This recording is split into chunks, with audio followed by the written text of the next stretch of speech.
नमस्कार। जय जवाहर जय आदिवासी। आम्ही सर्व आज आदिवासी युवा मित्र परिवार धडगाव तर्फे पोलीस स्टेशन धडगाव येथे निवेदन देण्यासाठी आलेलो। या निवेदन मध्ये सर्वात महत्त्वाचे आम्ही 3 विषय घेतलेले आहेत। यामध्ये प्रथमतः पहिला विषय 2 दिवसापूर्वी घडलेली घटना, श्री जय वळवी नावाच्या आपल्या युवकावरती झालेला भ्याड हल्ला आणि त्याच हल्ल्यामध्ये त्यांना यामध्ये मरण आले। आणि असेच प्रकारचे भ्याड हल्ले आपल्या आदिवासी युवकावर होत राहिले तर आदिवासी किती दिवस अत्याचार सहन करणार आणि अशा निष्पाप जीवांना मारून कोणतं साध्य भेटणार आहे हे आमचं पोलीस प्रशासनाला विचारणं आहे। तसेच त्या आरोपींना अॅट्रॉसिटी अंतर्गत गुन्हे दाखल करून त्यांना SIT मार्फत विशेष चौकशी करून लवकरात लवकर त्यांना फाशीची शिक्षा देण्यात यावी अशी आमची सर्वांची विनंती आहे।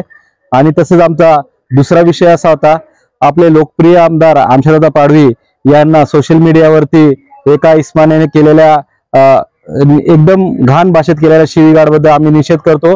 तसेच त्या धडगाव पोलीस प्रशासन त्यांच्यावरती गुन्हे दाखल करतील यासाठी आम्ही निवेदन सोपवलेलं आहे।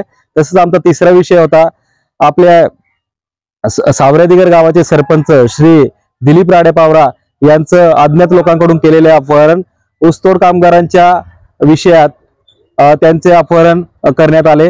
ज्यांनी पण कोणी त्यांचं अपहरण केलं असेल आणि त्यांच्यावरती अशी त्यांनी या ठिकाणी धडगाव ठिकाणी एवढ्या लांब येऊन सुद्धा अशा प्रकारची ते गुन्हा करू शकतात, तर अशावर वचक बसण्यासाठी त्यांच्यावरती कठोर अशी कारवाई करण्याची आम्ही पूर्ण आमच्या सातपुड्यातील युवक मित्र परत विनंती करत आहेत, जेणेकरून अशा गुन्ह्यांना वचक लागेल। असे गुन्हे करताना सुद्धा आरोपी विचार करतील पुढील भविष्यात। असे गुन्हे दिवसेंदिवस या ठिकाणी घडत आहेत। अपहरण सारख्या गोष्टी होऊ नये आणि त्या रोखल्या गेल्या पाहिजे। तसेच ऊसतोड कामगारांचे प्रश्न हे सोडवले गेले पाहिजे ही आमची विनंती आहे।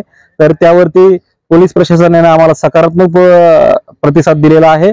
आणि तसेच आमची SP साहेबांना पण विनंती आहे की ऊसतोड कामगाराबद्दल त्यांनी हा प्रश्न सोडवावा। जोपर्यंत प्रशासन ऊसतोड कामगाराबद्दल येणार नाही, मिडलमॅन म्हणून येणार नाही, तोपर्यंत हा प्रश्न काही मार्गी लागणार आहे। तसेच आमची SP साहेबांना आणि कलेक्टर मॅडमांना विनंती आहे, नंदुरबारच्या ठिकाणी भर दिवसा ढवळ्या एका आदिवासी तरुणावरती चाकू हल्ला होतो आणि त्यातच त्या आदिवासी तरुणाचे प्राण जात आहे, ही खूप शरमेची बाब आहे। आणि त्यातच त्या आदिवासी तरुणाला तो भिलट आहे आणि ह्यासारख्या आदिवासी असल्याच्या भाषा शिवीगाळ केला जातोय, तर हे खूप शरमेची बाब आहे।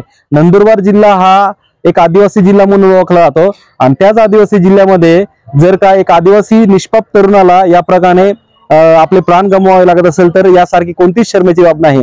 तर माझे SP साहेबांना विनंती आहे की अशा सारख्या गुन्ह्यांना चाप बसावा, तसेच आदिवासींना त्यांचे हक्क आणि संरक्षण या बाबी मिळाव्यात यासाठी त्यांनी योग्य प्रकारे कारवाई करावी आणि ह्याच कारवाईत त्यांनी पूर्ण जिल्ह्याला उदाहरण दाखवून करून द्यावे।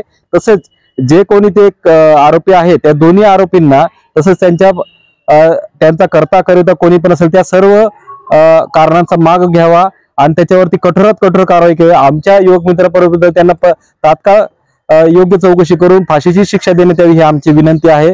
तर आमच्या सातपुडा आदिवासी युवक मित्र परिवार मार्फत ह्या मागण्या आम्ही आज येथे निवेदन सुपूर्द केलेले आहेत।